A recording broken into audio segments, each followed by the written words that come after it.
నమస్తే. BRS party working president KTR ముఖ్యమంత్రి రేవంత్ రెడ్డిపై పెద్ద ఎత్తున విమర్శలు చేస్తున్నాడు, ఆరోపణలు కూడా చేస్తున్నాడు. 6 గ్యారంటీలు అమలు కాకపోతే ఖచ్చితంగా రోడ్ల మీద ఉరికిచ్చే రోజులు వస్తాయి. సో ఇలాంటి ఘాటు వ్యాఖ్యలు కూడా చేసిండు. గుంపు మేస్త్రి అంటున్నాడు. సో వీటన్నిటి గురించి మాట్లాడదాం మనం. చరణ్ కౌశిక్ యాదవ్ ఉన్నారు నాతో పాటు, టీపీసీసీ జనరల్ సెక్రటరీ. నమస్తే ఉందా? నమస్తే. గుంపు మేస్త్రి అంట ముఖ్యమంత్రి రేవంత్ రెడ్డిని పట్టుకొని కేటీఆర్ అంటున్నాడు. ఎట్లా చూస్తారు వ్యాఖ్యల్ని, ఏం చెప్తారు? అంటే కేటీఆర్ గారు అహంకారపూరితంగా ఇంకా తెలంగాణ రాష్ట్రంలో మేమే అధికారం ఉన్నాం అనే దాని నుంచి ఇంకా బయటికి రాలే కేటీఆర్ గారు. గుంపు మేస్త్రి అని అంటే ఏంది? మేస్త్రి అంటే నిర్మాణం చేసేవాడు, నిర్మాణం చేపించేవాడు. తెలంగాణ రాష్ట్రం విధ్వంసమైంది కాబట్టి ఈ ప్రత్యేక పరిస్థితిని బయటపడేసే వ్యక్తే రేవంత్ రెడ్డి గారు అని చెప్పేసి నిన్న చాలా స్పష్టంగా, మేస్త్రి అంటే విధ్వంసం నుంచి కావచ్చు, ఆర్థిక సంక్షోభం నుంచి కావచ్చు, మీరు చేసిన అప్పుల నుంచి కావచ్చు, మీరు చేసినటువంటి అవినీతి విషయం నుంచి కావచ్చు, ఈ రాష్ట్రాన్ని పడేసే వ్యక్తి రేవంత్ రెడ్డి గారు అనేది చాలా స్పష్టం. దానికి నేను మేస్త్రిగా వ్యవహరిస్తానని చెప్పేసి నిన్న రేవంత్ రెడ్డి గారు చెప్పారు. అదే కాకుండా తెలంగాణ రాష్ట్రంలో కేసీఆర్ గారికి, ఇంకా కేసీఆర్ గారైనా కేటీఆర్ గారైనా, మొన్న కేటీఆర్ గారు చాలా స్పష్టంగా మాట్లాడింది కదా, కేసీఆర్ గారు ముఖ్యమంత్రి అయితే ఎట్లా ముఖ్యమంత్రి అవుతాడు? తెలంగాణ రాష్ట్రం కాంగ్రెస్ పార్టీ అధికారం ఉన్నది, మాకు 64 మంది ఎమ్మెల్యేలు ఉన్నారు అంటే తెలంగాణ రాష్ట్ర కాంగ్రెస్ ప్రభుత్వం కూర్దాం అనుకుంటున్నాం మేము? కాంగ్రెస్ పార్టీలో ఉరికిస్తావా? ఏం చేసినా ఉరికిస్తాం? మరి మీరు చేసిన గ్యారెంటీలు 100 ఉన్నాయి. మేము చెప్తాను 6 గ్యారంటీలు అమలు కాకపోతే 100 రోజుల్లో ఖచ్చితంగా మా దృష్టి తెలంగాణ 6 గ్యారంటీల మీదనే ఉంటుంది. తెలంగాణ ప్రజలు వదిలిపెట్టరు, మేము వదిలిపెట్టాము, మొత్తం బజార్లో బట్టలు ఇప్పే ప్రోగ్రామ్ తీసుకుంటామని మాట్లాడుతున్నాడు. బజార్లో మిమ్మల్ని బట్టలు ఇప్పే రోజులు దగ్గర ఉన్నాయి. ఎందుకంటే 6,75,000 కోట్ల అప్పు చేసి తెలంగాణ ధ్వంసం చేసి తెలంగాణను మొత్తం దోసుకొని విదేశాల్లో 1,00,000 కోట్లు మీరు పెట్టుబడులు పెట్టుకున్నారు. అదే కాకుండా తీసుకొచ్చిన అప్పులు ప్రాపర్ వేలో ఉపయోగించినట్టు ఉపయోగించలేదు. కాళేశ్వరంలో పెద్ద ఎత్తున 1,00,000 కోట్ల రూపాయలు ఖర్చు పెట్టి దాదాపు 10,000 కోట్ల రూపాయలు అక్కడ మింగిరు. మిషన్ భగీరథలో మింగిరు, మిషన్ కాకతీయని మింగిరు, అదేవిధంగా పాలమూరు రంగారెడ్డి పథకంలో మింగిరు, సీతారామ ప్రాజెక్టులు మింగిరు మీరే. మొత్తం తెలంగాణ రాష్ట్రాన్ని విధ్వంసం చేసి భూములు మొత్తం తెలంగాణ రాష్ట్రం అపనంగా అమ్మి ధరణి పోర్టల్ పేరు మీద పెద్ద ఎత్తున తెలంగాణ రాష్ట్రంలో ఉన్నటువంటి ప్రభుత్వ సంస్థ భూములన్నీ కూడా మీరే అపనంగా కొట్టేసారు. కాబట్టి అన్ని విషయాలు బయటకు వస్తాయి. విజిలెన్స్ విచారణ జరుగుతూ ఉంది. విజిలెన్స్ విచారణ జరిగిన తర్వాత వాస్తవ విషయాలు బయటకు వస్తాయి. జ్యుడిషియరీ ఎంక్వైరీ జరుగుతుంది. జ్యుడిషియరీ ఎంక్వైరీ చేసిన తర్వాత ఖచ్చితంగా కేసీఆర్ కుటుంబం కావచ్చు, కల్వకుంట్ల కుటుంబం, తెలంగాణ రాష్ట్రంలో ప్రజలతో కూడా చీదరించుకు దగ్గరలో ఉన్నాయి. కాబట్టి కాంగ్రెస్ పార్టీ ఇట్లాంటి విమర్శలు చేసే రేపు జరగబోయే పార్లమెంట్ ఎలక్షన్లో 1-2 పార్లమెంట్ స్థానాలు గెలుస్తాయని చెప్పేసి కాంగ్రెస్ పార్టీ విమర్శలు చేస్తూ ఉన్నారు తప్ప వారి చిత్తశుద్ధి లేదని చాలా స్పష్టంగా కనపడతాం. గతంలో వీళ్ళ అధికారంలో ఉన్నప్పుడు, కేసీఆర్ ముఖ్యమంత్రిగా ఉన్నప్పుడు కుర్ర సత్యనారాయణ కావచ్చు, దాసోజు శ్రవణ్, వీళ్ళిద్దరి ఎమ్మెల్యే కోటాలో, గవర్నర్ కోటాలో ఎమ్మెల్సీ పదవులను పెండింగ్లో పెట్టారు. సో రిజెక్ట్ చేసారు మొత్తానికి గవర్నర్. ఇప్పుడు ఉన్నటువంటి పొలిటికల్ లీడర్గా ఉన్నాడు, ఒక పార్టీ అధ్యక్షుడిగా ఉన్నాడు కోదండరామ్ గారు. ఆయనకి ఎట్లా ఇస్తారు? అక్కడ ఎందుకు ఇవ్వలేదు మాకు, అప్పుడు ఇప్పుడు ఎందుకు ఇచ్చిర్రు? రేవంత్ రెడ్డి కావాలనే చేస్తున్నాడు అని మాట్లాడుతున్నాడు. ఇప్పుడు గవర్నర్ గారికి విచక్షణ అధికారం ఉంది. మరి గతంలో మధుసూదనాచారి ఏ పార్టీలో ఉన్నాడు? మధుసూదనాచారి గారు ఎక్స్ఎమ్మెల్యేగా స్పీకర్గా పనిచేసి, మరి వారిది ఎట్లా గవర్నర్ కోటాలో ఇచ్చిండు? బసవరాజు సారా ఏ పార్టీలో ఉండి కాంగ్రెస్ ప్రభుత్వంలో మంత్రిగా పనిచేసి వారిని ఎట్లా గవర్నర్ కోటాలు తీసుకుంది గతంలో? అంటే మీరు చేసే సంసారం వేరే వాళ్ళు చేసే వ్యభిచారం ఏందా? నోరు మంచిదైతే ఊరు మంచిదైతే వాళ్ళని ఎందుకు తీసుకోలేదు? దాసోత్సవాన్ని ఉద్యమకారుడు అంట. ఆనాడు ప్రత్యేక పరిస్థితిలో భారతీయ జనతా పార్టీ, టీఆర్ఎస్ పార్టీ వేరు అనే దానిలో భాగంగా దాసోజు శ్రవణ్ కుమార్ గారిని కుర్ర సత్యనారాయణ బలి చేసింది కేసీఆర్ గారు. అహంకారపూరితంగా 9 సంవత్సరాల కాలం పాటు అన్ని బిల్లకు మీరే మద్దతు ఇచ్చి సడన్గా భారతీయ జనతా పార్టీతో కలిసి ఉండడం మూలంగా తెలంగాణ రాష్ట్రంలో మైనార్టీ ఓట్లు పోతాయని చెప్పి గ్రహించి భారతీయ జనతా పార్టీ వేరు మేము వేరనే దానిలో భాగంగా గవర్నర్ గారితో కూడా మాకు తగాదం ఉంది, గవర్నర్ గారు భారతీయ జనతా పార్టీ నియమించిన వ్యక్తి కాబట్టి తగాదం ఉందని చెప్పి దానిలో భాగంగా డ్రామాలో భాగంగా వారిని ఎమ్మెల్సీ రాకుండా చేసింది కేసీఆర్ గారే. ఆమె గవర్నర్ గారు కూడా ఏమనగలే, ఏ కోటాలో పంపినో క్లారిఫికేషన్ ఏం చెప్పడం జరిగింది. ఆమెకు ప్రోటోకాల్ ఇవ్వకుండా ఆమెను అవమానించింది మీరే, మీరు డ్రామాలు ఆడింది మీరే. నార్మల్గా పొలిటికల్ అంటే రాజకీయాలకు అతీతంగా గవర్నర్ కోటాలో ఎమ్మెల్సీ పదవులు ఇవ్వాలి కదా. ఈయన ఒక పార్టీ అధ్యక్షుడు, ఎన్నికల్లో కూడా పోటీ చేసిండు కోదండరామ్. సో ఎట్లా తీసుకున్నారు? ఏ ఈక్వేషన్స్ ద్వారా తీసుకున్నారు? అంటే పొలిటికల్ అనేది సోషల్ సర్వీస్, సోషల్ సర్వీస్ అనేది తీసుకోవచ్చని ఉంది. గవర్నర్ కోటలు కావచ్చు, రాష్ట్రపతి, మీరు రాష్ట్రపతి గారు నామినేట్ చేసే రాజ్యసభలు కూడా 10 ఉన్నాయి. ఆ 10లో భారతీయ జనతా పార్టీ నుంచి ఉన్న వ్యక్తి పనిచేసిన వ్యక్తులకి ఇచ్చారు. అక్కడ రాష్ట్రపతి గారు అక్కడ నామినేట్ చేశారు. తెలంగాణ రాష్ట్రంలో 6 ఉన్నాయి. 6లో కూడా ఆల్రెడీ 4 అభ్యర్థుల్లో 3 అభ్యర్థులు టీఆర్ఎస్ పార్టీలో ఉన్న వ్యక్తులకు ఇవ్వడం జరిగింది. మధుసూదనాచారి గారు టీఆర్ఎస్ పార్టీలో స్పీకర్గా పనిచేస్తే వారికి ఇచ్చారు. బసవరాచార్య గారు కాంగ్రెస్ పార్టీలో మంత్రి ఉంటే వారికి ఇచ్చారు. అదేవిధంగా ఇంకా ఇద్దరు ఉన్నారు. గోరెటి వెంకన్న గారు అంటే ఏ పార్టీలో పనిచేయలేదు, వారు కవిత వారు సాహితీవేత్త, అదేవిధంగా మంచి పోయేటు, వారికి ఇచ్చారు. అదేవిధంగా దయానంద్ గారు అని చెప్పేసి వారికి ఇవ్వడం జరిగింది. వీరి ఇద్దరి విషయంలో కూడా ఓన్లీ కేసీఆర్ గారి డ్రామాలో మాత్రమే బలయ్యేది చాలా స్పష్టం. Bharatiya Janata party, BRS party 1 year నుంచి పెద్ద ఎత్తున టీఆర్ఎస్ పార్టీ భారతీయ వేరు అనే ప్రచారంలో భాగంగా వారిని బలి చేసింది తప్ప వారి చిత్తశుద్ధి లేదని చాలా స్పష్టంగా కనపడుతుంది. ఏమనంటే ఎరకల సామాజిక వర్గానికి ఇవ్వలేదు, ఎంపీసీకి ఇవ్వలేదని చెప్తా ఉన్నారు. మేము నిన్న టీఎస్పీఎస్ మెంబర్లో ఎరకల సామాజిక వర్గానికి సంబంధించిన వ్యక్తికి టీఎస్పీఎస్ మెంబర్ ఇచ్చినాం, మాదిగ సామాజిక వర్గానికి ఇచ్చినాం, అదేవిధంగా బీసీలు గౌడు యాదవ్కి ఇద్దరికి ఇచ్చినాం, మైనార్టీకి ఇచ్చినాం. 5 మంది ఇచ్చి ఒక ఓసీ సామాజిక రెడ్డి సామాజిక వర్గానికి సంబంధించిన వ్యక్తిని ఎందుకు తీసుకోవాల్సి వాస్తవంగా ఇదే మహేందర్ రెడ్డి గతంలో కేసీఆర్ హయాంలో డీజీపీగా పనిచేసిండు. ఇదే కోదండరామ్ సార్ లాంటి వాళ్ళని తలుపులు బద్దలు కొట్టి ఎత్తుకొని పోయారు, అరెస్టులు జరిగినాయి, ఇవన్నీ జరిగినాయి. సో ఎట్లా ఏ ఈక్వేషన్తో తీసుకున్నారు ఆయన చైర్మన్? అంటే ఎస్పీని చైర్మన్ చేయాలా, ఎస్పీని చైర్మన్ చేసినట్లయితే గతంలో వీరు పోలీస్ అకాడమీ డైరెక్టర్ పనిచేసారు, చాలా అనుభవం ఉంది కాబట్టి గతంలో కూడా పేపర్ లీకేజ్ కూడా కంప్యూటర్ ద్వారా మాత్రమే, సాఫ్ట్వేర్ ద్వారా జరిగింది కాబట్టి టెక్నాలజీ అనేది పోలీసు డిపార్ట్మెంట్ వాళ్ళు ఎక్కువ వాడతారు. దాంతో ఈ పేపర్ లీకేజ్ కంట్రోల్ చేయాలని చెప్పేసి ప్రభుత్వం భావించింది కాబట్టి అప్లై చేసిన దాంట్లో ఐఎస్పీలలో మెరిట్ ఉన్న వ్యక్తి ఈయనే. కాబట్టి రాజకీయ సందర్భం విమర్శలు వేరు, రాజకీయాల్లో అధికారంకి వచ్చిన తర్వాత రాజకీయ విమర్శలు కాకుండా ప్రజలకు మెరుగైన పరిపాలన అందించాలా, నిరుద్యోగులకు మంచి అంటే పేపర్ లీక్ కాకుండా ఎలాంటి పైరవులు తావలేకుండా ఉద్యోగాలు ఇవ్వాలని చెప్పి ప్రభుత్వం భావించింది. కాబట్టి మెరుగైన వ్యక్తులను ఎలాంటి పైరవులు లేకుండా ఉన్నట్టు వ్యక్తులు మెంబర్లుగా చైర్మన్ నియమించింది ప్రభుత్వం. బీఆర్ఎస్ వాళ్ళు ఏమో ఆరోపిస్తున్నారంటే రేవంత్ రెడ్డి కాబట్టి ఇంకో రెడ్డిని తీసుకొచ్చి పెట్టిండి ఇక్కడ ఈ ప్లేస్లో అని వాళ్ళు మాట్లాడుతున్నారు బీఆర్ఎస్ వాళ్ళు. చైర్మన్ గారికి మెంబర్లకి జస్ట్ చైర్మన్ ఏమో చీఫ్ సెక్రటరీ హోదా, మెంబర్లు ఏమో ప్రిన్సిపల్ సెక్రటరీ హోదా, వారికి వీరికి జీతభత్యాలు కూడా 50,000 తేడా ఉంటుంది. అందరు మెరిట్. ఇప్పుడు 5 మంది సోషల్ జస్టిస్ ఉండే విధంగా మైనార్టీ, బీసీలు 2, ఎస్సీ మాదిగా, అదేవిధంగా ఎస్టీ ఎరకల, ఇంతమంది పెట్టిన తర్వాత మరి ఒక చైర్మనే కదా ఉన్నది. చైర్మన్ ఒకటి ఏం చేసేది ఉండదు. సభ్యులు చైర్మన్ అంతా కూర్చొని మెజారిటీ నిర్ణయం ప్రకారం నిర్ణయం తీసుకోవాల్సి వస్తుంది.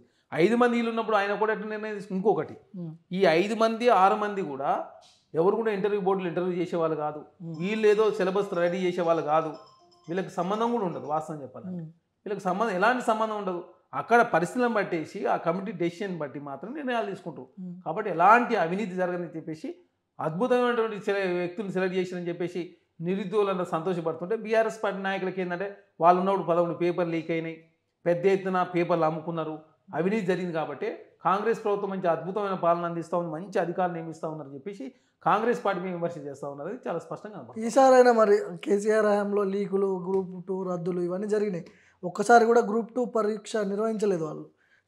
మీ దగ్గరకు వచ్చేసి మీ ప్రభుత్వం వచ్చింది, 2 లక్షల ఉద్యోగాలు అన్నారు ఏడాదిలో, ఫుల్ఫిల్ చేస్తారా, ఇంప్లిమెంట్ చేస్తారా, పూర్తి స్థాయిలో అవుతాయా లేకపోతే మళ్ళీ ఇట్లనే ఉంటుంది? 2 లక్షల ఉద్యోగాలు అనేది 2024 చివరి డిసెంబర్ మాసం వరకు పూర్తి చేస్తామని చెప్పేసి ఆల్రెడీ ముఖ్యమంత్రి గారు ప్రకటించారు.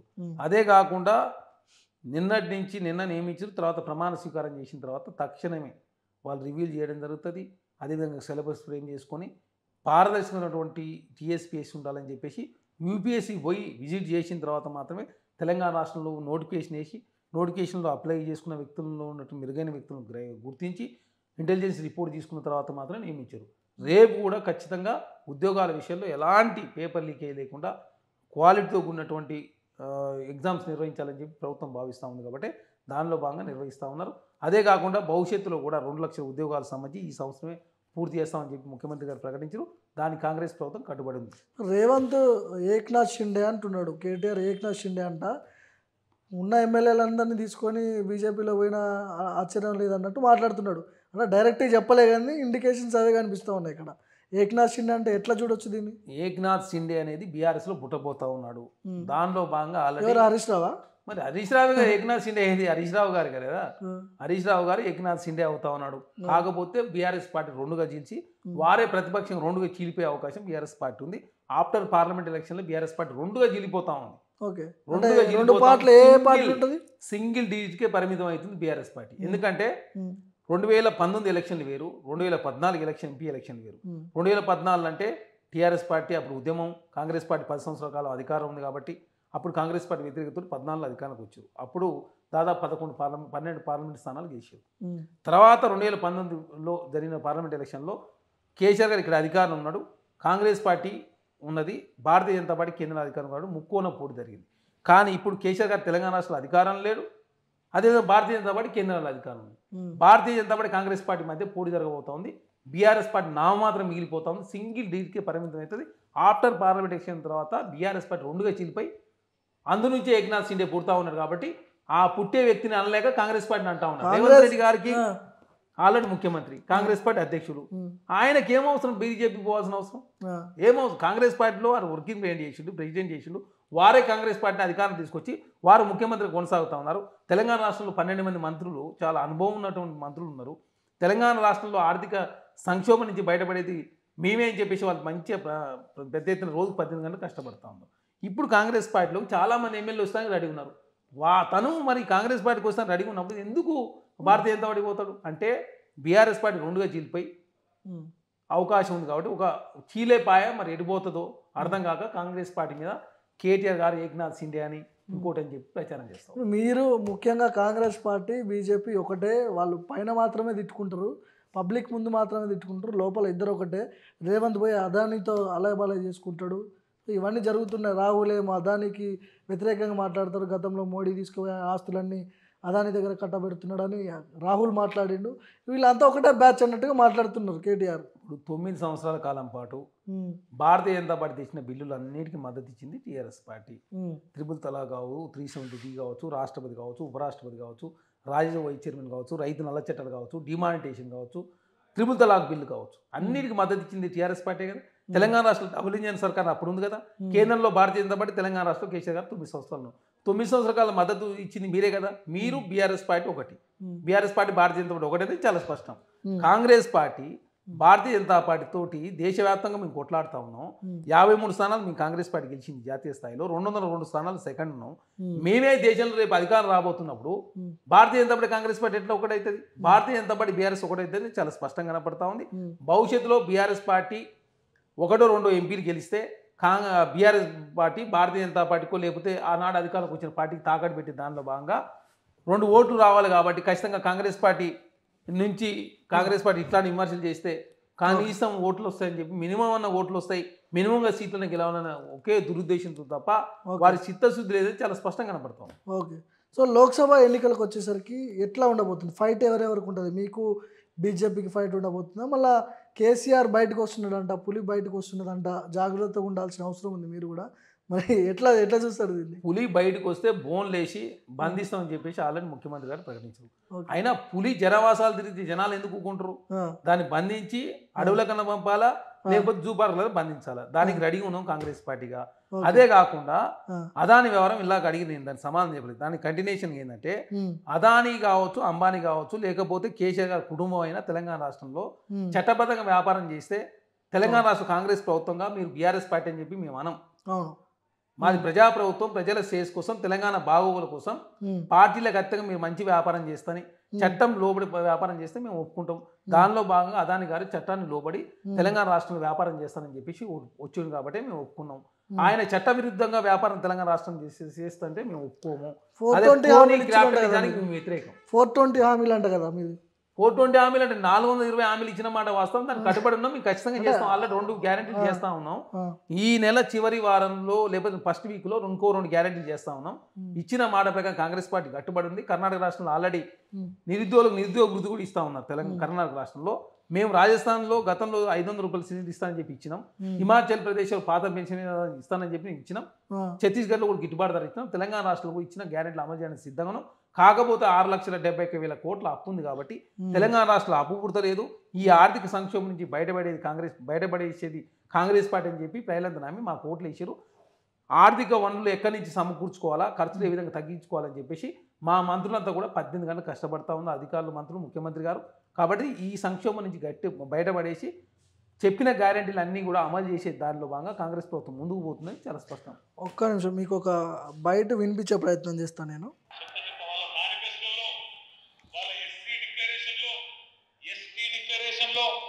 బీసీ డిక్లరేషన్ లో, మైనారిటీ డిక్లరేషన్ లో, యూత్ డిక్లరేషన్ లో, మహిళా డిక్లరేషన్ లో, రైతు డిక్లరేషన్ లో నేను వెంటలే తమ్మి నాకేం వాళ్ళను కించపరిచే ఉద్దేశం లేదు. మొత్తం కలిపి కూడితే సరిగ్గా 420 హామీలైన కాంగ్రెస్ పార్టీ సరిగ్గా 420 అది 420 హామీలు కాంగ్రెస్ పార్టీ ఇచ్చిన హామీలు. ఈ హామీలు నిలబెట్టకపోతే కాంగ్రెస్ పార్టీ బట్టలు విప్పి నగ్నంగా రోడ్డు మీద నిలబెట్టవలసిన బాధ్యత మనదే ఉంటుందని చెప్పి ఇడిచిపెట్టాం. ఎట్టి పరిస్థితుల్లో ఇడిచిపెట్టాం. పెద్ద పెద్ద మాటలు చెప్పారు కదా, 2 లక్షల రుణమాఫీ డిసెంబర్ 9 చేస్తా. అక్క నువ్వు బిల్లు కట్టకు సోనియమ్మ కడుతుంది జనవరి నుంచి అన్నాడు. మరి కట్టకుండా ఊకుందాం. గుడి కట్టలే. సో అది మొత్తానికి ఆ 6 గ్యారెంటీ అమలు చేయకపోతే రోడ్డు మీద బట్టలు ఇప్పుతారంట. వాడిపోయేది ఎక్కడిది? వాళ్ళ బీఆర్ఎస్ పార్టీని రేపు జ్యుడిషియల్ ఎంక్వైరీ జరిగిన తర్వాత వాళ్ళ అవినీతి బయటకు వస్తూ ఉంటే తెలంగాణ రాష్ట్రంలో వారినే బట్టలు ఇస్తారు ప్రజలు. ఇప్పటికే బట్టలు ఇస్తా ఉన్నారు. 6,71,000 కోట్ల అప్పు చేసిండు ఉద్యమ నాయకుడు అని చెప్పి తెలంగాణ మొత్తం ధ్వంసం చేసిందని చెప్పేసి ప్రజలంతా తిరుగుబాటు చేస్తూ ఉన్నారు. కాబట్టి రేపు పార్లమెంట్ ఎలక్షన్లో సింగిల్ లీడ్కే పరిమితం అవుతుంది బీఆర్ఎస్ పార్టీ. అదేదో మెదక్ గెలిచిద్దామనుకుంటే మెదక్లో ఉన్నటువంటి ఎమ్మెల్యేలు ఆ పార్టీలో ఉండే పరిస్థితులే లేరు. మెదక్లో ఉన్నటువంటి ఎమ్మెల్యేలు అంతా ఆ పార్టీలో ఉండకుండా వాళ్ళేదో చేసే ప్రయత్నం జరుగుతుంది. ఇదెక్కడి పాపం అని చెప్పేసి కేటీఆర్ గారికి భయం వేస్తుంది. కాబట్టి కాంగ్రెస్ పార్టీ ఇట్లాంటి విమర్శలు చేస్తూ ఉన్నారు. ఇట్లా అంటే ఇంత ఘాటు వ్యాఖ్యల్ని ఎట్లా చూస్తారు మీరు? ఈజీగా తీసుకుంటారు దీన్ని ఎట్లా? మేము కేటీఆర్ గారిని కావచ్చు, కేసీఆర్, భారతీయ జనతా పార్టీతో మాత్రమే కాంగ్రెస్ పార్టీ పోటీ ఉన్నది. ఈ పోటీలో కాంగ్రెస్ పార్టీ 12 నుంచి 14 స్థానాలు గెలవబోతా ఉన్నాం. మిగిలిన స్థానాలు 1-6 బీజేపీ వస్తుంది. ఒక సీట్ ఎంఐఎం వస్తే బీఆర్ఎస్ పార్టీ 1 లేదో అసలు 0 అయ్యే పరిస్థితి కనపడతా ఉంది. కాబట్టి కాంగ్రెస్ పార్టీ ఇట్లాంటి విమర్శలు చేస్తాం. 6 నెలల పాటు విమర్శలు చేయని చెప్పింది టీఆర్ఎస్ పార్టీ. 6 నెలలని చెప్పి 3 రోజులు కాకముందే కాంగ్రెస్ ప్రభుత్వం కూలిపోతుంది, కాంగ్రెస్ ప్రభుత్వం చెప్పిన గ్యారెంటీలు అమలు చేయాలా, 420 హామీలు ఇచ్చిరు అని చెప్పి కాంగ్రెస్ పార్టీ విమర్శలు చేస్తూ ఉంటారంటే మరి మీకు చిత్తశుద్ధి లేదని చాలా స్పష్టంగా కనపడతా ఉంది. మీరు 6 నెలల పాటు ప్రశ్నించమని చెప్తూనే మమ్మల్ని ప్రశ్నిస్తున్నారంటే రేపు పార్లమెంట్ ఎలక్షన్లో ఖచ్చితంగా ఓట్లు సాధించాలంటే కాంగ్రెస్ పార్టీ ఇట్లాంటి విమర్శలు చేస్తే ఎవరన్నా నమ్ముతారని చెప్పేసి కాంగ్రెస్ పార్టీ ఇట్లా విమర్శలు చేస్తాం. మరి భారతీయ జనతా పార్టీ మీద ఎందుకు విమర్శలు చేయరు మీరు? భారతీయ జనతా పార్టీ కేంద్రంలో ఉంది కదా, విభజన హామీలు ఏది నెరవేర్చలేదు. 9 సంవత్సరాల కాలం పాటు మీరే కలిసి ఉన్నారు. ఈనాడు తెలంగాణ రాష్ట్రం జాతీయ ప్రాజెక్టుగా పాలమూరు రంగారెడ్డి గుర్తించలేదు. ఇప్పుడు అసలు ఈ 2022 తర్వాత తీసేసిన వారే చెప్తా ఉన్నారు. మాకు చిత్తశుద్ధి ఉంది కాబట్టి కేంద్రంలో భారతీయ జనతా పార్టీ నరేంద్ర మోడీ గారు అధికారంలో ఉన్నా కూడా మాకు ఎలాంటి శతభిషలు లేవు, రాజకీయాలు సందర్భంలో రాజకీయాలు చేస్తాం. కేంద్రంలో భారతీయ జనతా నరేంద్ర మోడీ గారు ఉన్నా కూడా తెలంగాణ ప్రయాణాలు మా ముఖ్యమని చెప్పి ముఖ్యమంత్రి గారు భావించి 3 సార్లు కేంద్రంలో మంత్రుల్ని ప్రధానమంత్రి గారు కలిస్తే మెహదీపట్నంలో ఉన్నటువంటి డిఫెన్స్ ల్యాండ్ సంబంధించి క్లియర్ అయింది. అక్కడ ఫ్లైఓవర్ రాబోతూ ఉంది. అంటే అదేవిధంగా వెనుకబడిన జిల్లాలకు సంబంధించిన నిధులు కూడా మొన్ననే కేంద్ర ప్రభుత్వం రిలీజ్ చేసింది. తెలంగాణ రాష్ట్రంలో కూడా మాకు శతభిషాలు లేవు, రాజకీయాల సందర్భంలో రాజకీయాలు మాత్రం చేసినాం. మేమేదో రాజకీయంగా బీఆర్ఎస్ పార్టీనో భారతీయ జనతా పార్టీనో అనవసరంగా బదనాం చేయాలనే ఆలోచన మాకు లేదు. వాస్తవాలు మేము మాట్లాడుతూ ఉన్నాం. కాళేశ్వరం ఏం జరిగింది, మిషన్ భగీరథ ఏం జరిగింది, మిషన్ కాకతీయ ఏం జరిగింది, అదేవిధంగా టీఎస్పీఎస్లో ఏం జరిగింది, గతంలో టీఆర్ఎస్ పార్టీ ఇచ్చిన హామీలు అన్నీ కూడా చాలా ఉన్నాయి. ఇప్పుడు 100 మీటర్ల దూరంలో బీఆర్ఎస్ని బొందబెడతా, గొయ్యి తీసి బొందబెడతా, అడ్రస్ లేకుండా చేస్తా అని మాట్లాడుతున్నాడు సీఎం హోదాలో ఉండి ఇలాంటి వ్యాఖ్యలు చేయొచ్చా? కరెక్ట్. తెలంగాణ ఇంత విధ్వంసం చేసి తెలంగాణ మొత్తం దేశంలో నెంబర్ 1 చేసిన, తలసరి వినియోగం పెరిగింది, విద్యుత్ వినియోగంలో తెలంగాణ నెంబర్ 1, తెలంగాణ ఆదాయం నెంబర్ 1, రైతుల ఆదాయం రెట్టింపైంది చెప్పినావు కదా, బ్రోకర్ మాటలు చెప్పినావు. కాబట్టి అది బటబాజీ మాటలు అని చెప్పేసి నిరూపణ అయినాయి. కాబట్టి రేవంత్ రెడ్డి గారు అట్లాంటి వ్యాఖ్యలు చేశారు. వాస్తవాలు కదా, 6,71,000 కోట్లు అప్పు చేసి పప్పు కూర తిన్నట్టుంది ఇది. అప్పు చేసి పప్పు కూర తిని ఆ అప్పు చేసిందన్న ప్రాపర్ వేలో ఉపయోగించలే. కాళేశ్వరం 1,00,000 కోట్లు పెడితే 1 ఎకరం కూడా నీళ్ళు రావట్లే. మరి ఇప్పుడు సూర్యాపేటకు కాళేశ్వరం నీళ్లు బంద్ అయినాయి. మీకు తెలుసుగా కాళేశ్వరం నీళ్లు బంద్ అయినాయి. మరి సూర్యాపేటకు నీళ్ళు ఎక్కడి నుంచి వచ్చినాయి? మొన్నటి వరకు ఏం చెప్పారు? మేము కట్టినటువంటి కాళేశ్వరం ప్రాజెక్ట్ ద్వారా సూర్యాపేటకు వచ్చినాయని చెప్పారు. ఇప్పుడు మొన్ననో వాటర్ వచ్చినాయి సూర్యాపేటకి. ఎక్కడి నుంచి వచ్చింది? మరి ఎక్కడి నుంచి వచ్చినాయి? మేము కట్టిన ప్రాజెక్టుల మూలంగా వచ్చినాయి కదా. శ్రీపాద ఎల్లంపల్లి కావచ్చు, అదే మానేరు డ్యామ్ కావచ్చు. అక్కడి నుంచి వాటర్ వస్తున్నాయి కాళేశ్వరం నీళ్ళు అని చెప్పేసి పెద్ద ఎత్తున ప్రచారం చేసుకొని తెలంగాణ రాష్ట్రంలో 2వ సారి అధికారంలోకి వచ్చినావు. 3వసారి ప్రజలంతా గ్రహించారు కదా, తెలంగాణ రాష్ట్రంలో విధ్వంసం చేసినావు, నువ్వు ఏం చేయలేదు. తెలంగాణకి మొత్తం అప్పులు చేసి నువ్వు 1,00,000 కోట్లు దోసుకున్నావు. నీ కుటుంబం బాగుపడదు, నీ కులపోలు బాగుపడరు, అదేవిధంగా నీ మూలంగా కాంట్రాక్టర్లు బాగుపడరు. తెలంగాణ రాష్ట్రంలో సమాజం అంతా దివాలా తీసింది, ప్రభుత్వం అంతా దివాలా తీసిందని చాలా స్పష్టంగా కనపడతా ఉంది. కాబట్టి ప్రజలంతా కూడా బీఆర్ఎస్ పార్టీ తిరస్కరించారు. రేపు పార్లమెంట్ ఎలక్షన్లో మొత్తం ఘోర పరాభవంతో టార్గెట్ ఎన్ని సీట్లు కాంగ్రెస్ తెలంగాణ 12 స్థానాల నుంచి 14 స్థానాలు కాంగ్రెస్ పార్టీ గెలవబోతా ఉంది. ఖచ్చితంగా తెలంగాణ రాష్ట్ర ప్రజాప్రభుత్వం, ప్రజలు ఏదనుకుంటే అది చేయడానికి కాంగ్రెస్ పార్టీ సిద్ధంగా ఉంది. కొన్ని నిర్ణయాల విషయంలో ఇప్పుడు మీరు చూసిరు, మేము ఫార్మాసిటీ విషయంలో వెనక రద్దు చేద్దాం అన్నమాట వాస్తవం. ప్రజల నుంచి పెద్ద ఎత్తున రివోల్ట్ అయ్యారు, వద్దు ఫార్మాసిటీ ఉండాలని చెప్తే పొల్యూషన్ లేకుండా ఏ విధంగా ఫార్మాసిటీ నిర్మించవచ్చు అని చెప్పేసి ప్రభుత్వం భావించింది. కాబట్టి కమిటీ వేసి ఫార్మా విలేజ్ పెట్టాలని చెప్పేసి, ఎక్కడైతే విలేజ్లు పెట్టినట్లయితే ఒక్కనే కాకుండా అన్ని ప్రాంతాలు విస్తరించినట్లయితే అక్కడ ఉపాధి పెరుగుతుంది, పొల్యూషన్ తగ్గుతుంది అని చెప్పి ప్రభుత్వం భావించింది. ప్రజల నిర్ణయం ప్రకారం ప్రభుత్వం నడుచుకుంటా ఉంది. అదేవిధంగా మెట్రో విషయంలో కూడా అదే అనుకున్నాం. మెట్రో ఎక్కడైతే తక్కువ ఖర్చుతో ఎక్కడ మెట్రో తీసుకుపోవచ్చు, అదేవిధంగా మెట్రో ఎక్కడ తీసుకుపోతే ప్రజల సౌకర్యంతో ఉంటుందని చెప్పి ప్రభుత్వం భావించింది. కాబట్టి దానిలో అలైన్మెంట్ కూడా చేంజ్ చేసిన సందర్భం. ప్రజలు ఏదనుకుంటే చేయడానికి కాంగ్రెస్ ప్రభుత్వం సిద్ధంగా ఉంది, ప్రజావాణి నడుస్తూ ఉంది, సెక్రటరీకి యథేచ్ఛగా ప్రజలు వస్తూ ఉన్నారు. అదేవిధంగా మీడియా కూడా తెలంగాణ రాష్ట్రంలో వార్తలు ప్రచారం చేయొద్దని మేము చెప్తలేం, మీరు వాస్తవాలు ప్రచారం చేసుకోవచ్చు, అదే వాస్తవాలు రాసుకోవచ్చు అని పేపర్లు కూడా మేము ఎక్కడో నిర్బంధాలు విధించలేదు. వాస్తవాలు రాయండి, రాస్తే మేము కూడా ప్రభుత్వం తరఫున పరిష్కరించేది పరిష్కరిస్తాం, పరిష్కరించలేమని చెప్తామని చెప్పేసి చాలా స్పష్టంగా తెలంగాణ రాష్ట్రంలో ప్రజాస్వామ్యం బతుకుండాలని చెప్పి కాంగ్రెస్ పార్టీ కోరుకుంటా ఉంది.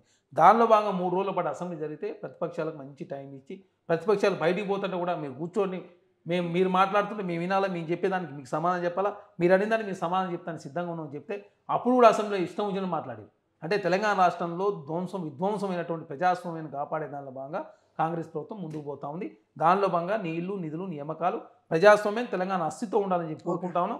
లాస్ట్ నుంచి 2 పిలుపులు అయినాయి. ఈ 3 విషయాల్లో కూడా కాంగ్రెస్ పార్టీ ఒక మంచి ఉద్దేశంతో ముందుకు పోతా ఉంది. ఎప్పటికప్పుడు ప్రజా సంఘాల సలహాలు కావచ్చు, పత్రికల సలహాలు కావచ్చు, మీడియా సలహాలు కావచ్చు, ప్రతిపక్ష పార్టీల సలహాలు తీసుకుంటూ, అదేవిధంగా మేధావుల సలహాలు తీసుకుని ప్రభుత్వం తెలంగాణ రాష్ట్రంలో కాంగ్రెస్ ప్రభుత్వం ముందుకు పోతుందనేది చాలా స్పష్టంగా కనబడుతుంది. థ్యాంక్ యూ అండి చరణ్ కౌశిక్ గారు. Anyway thank you so much. So ఇది మొత్తానికి అధికార పార్టీ వాళ్ళు, ప్రతిపక్ష పార్టీ వాళ్ళు ప్రతి విమర్శలు చూస్తూ ఉన్నాం మనం.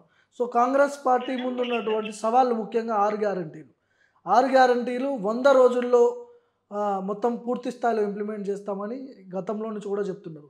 చూద్దాం ఎట్లా పూర్తి స్థాయిలో ఇంప్లిమెంట్ అవుతాయి, అనుకున్న టైంకి అవుతాయా లేదా, 2 లక్షల ఉద్యోగాలు ఏడాదిలోపు ముఖ్యంగా మేనిఫెస్టోలో పెట్టిన విధంగా ఖచ్చితంగా అమలు చేయాల్సిందని చాలామంది మాట్లాడుతున్నారు. అమలు చేయకపోతే ఒకవేళ కాంగ్రెస్ పార్టీ ఎలాంటి వాటిని ఎదుర్కోవాల్సి వస్తుందనే అంశాల గురించి కూడా మనం చూడబోతా ఉన్నాం.